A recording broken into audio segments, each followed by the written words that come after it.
दिल छू लेने वाली कहानी। आजकल आप लंच में मेरी दी हुई सब्जी नहीं खाते हैं ना? तपस्या ने आखिर आज अपने पति तेज से पूछ ही लिया। नहीं, ऐसी कोई बात नहीं है। कुछ जरूरी फाइलें निपटाने में व्यस्त तेज ने तपस्या की बात को टालना चाहा। आज सब्जी में गलती से नमक थोड़ा ज्यादा पड़ गया था, लेकिन अभी तक आपने कुछ नहीं कहा। वरना पहले तो दफ्तर से ही फोन कर दिया करते थे कि आज सब्जी अच्छी नहीं बनी। अरे भाई, फोन करके कह देने से सब्जी में नमक कम थोड़ी ना हो जाता है, इसलिए कुछ नहीं कहा। और क्या? तेज ने फाइल से नजरें हटाकर मुस्कुराकर तपस्या की ओर देखा। तेज आज कुछ जरूरी फाइल अपने साथ घर ले आया था और उन्हें ही निपटाने में व्यस्त था, लेकिन तपस्या को अपने पति तेज की ये बात गले नहीं उतरी। तपस्या महसूस कर रही थी कि जब से एक लंबे अंतराल के बाद दफ्तर खुला था और तेज ने दफ्तर जाना आरंभ किया था, उसके व्यवहार में एक अलग तरह का बदलाव आ गया था। अक्सर छोटी छोटी बातों पर मीन मेट निकालकर तपस्या से नाराज हो जाने वाला तेज आजकल बहुत शांत और गंभीर सा होने गया है। आजकल नाराजगी तो मानो उसे छू भी नहीं पा रही थी। आज तेज की मनपसंद गोभी की सब्जी में तपस्या की गलती से नमक ज्यादा पड़ गया था, लेकिन पूछने पर भी उसने तपस्या को कुछ नहीं कहा। तेज का ये बदला हुआ व्यवहार तपस्या को अच्छा लगा, किंतु मन ही मन उसे थोड़ी जिज्ञासा और घबराहट भी हो रही थी। असल में आज कपड़े धोते वक्त तेज की जेब से दवाइयों की एक पर्ची मिली थी।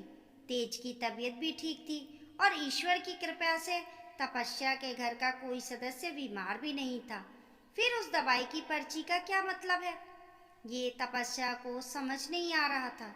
इधर तेज का बदला हुआ व्यवहार और शांत मिजाज भी तपस्या को उत्सुकता बढ़ाने के लिए काफी था, लेकिन इस विषय में अपने पति से पूछताछ करना तपस्या को सही नहीं लगा।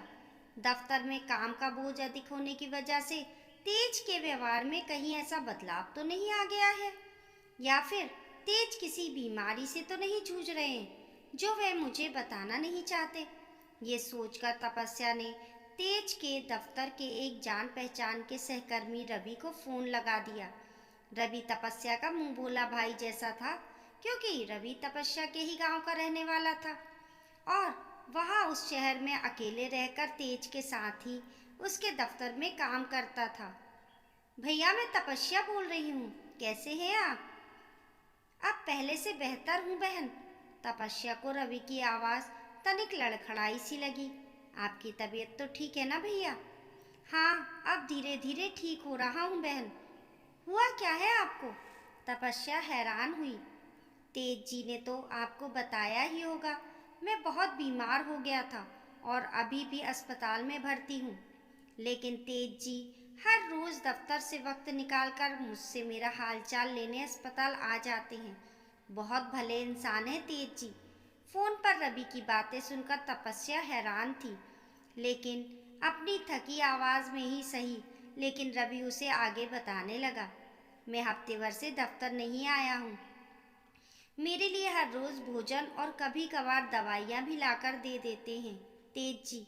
उन पर दफ्तर के काम का बोझ अधिक बढ़ गया होगा। अपनी खुद की तबीयत ठीक नहीं होने के बावजूद रवि तेज के ऊपर बढ़े हुए काम का दबाव महसूस कर अफसोस जता रहा था। दफ्तर के काम की चिंता छोड़िए, आप बस जल्दी से ठीक हो जाइए। तपस्या ने रवि को निश्चिंत रहने की सलाह दी, लेकिन रवि ने कृतज्ञता जताई। मैं आपका भी बहुत शुक्रगुजार हूँ बहन। मैंने क्या किया है भैया? तपस्या रवि के हालात से अब तक अनभिज्ञ थी, लेकिन रवि के मुंह से अपनी तारीफ सुन उसकी हैरानी दुगनी हो गई। बहन, आप हफ्ते भर से हर रोज तेज जी के हाथों मेरे लिए घर का बना भोजन भेज रही हैं, ये कम थोड़ी है। रवि अपने गांव की बहन समान तपस्या के प्रति श्रद्धा भाव से ऋणी हुआ जा रहा था।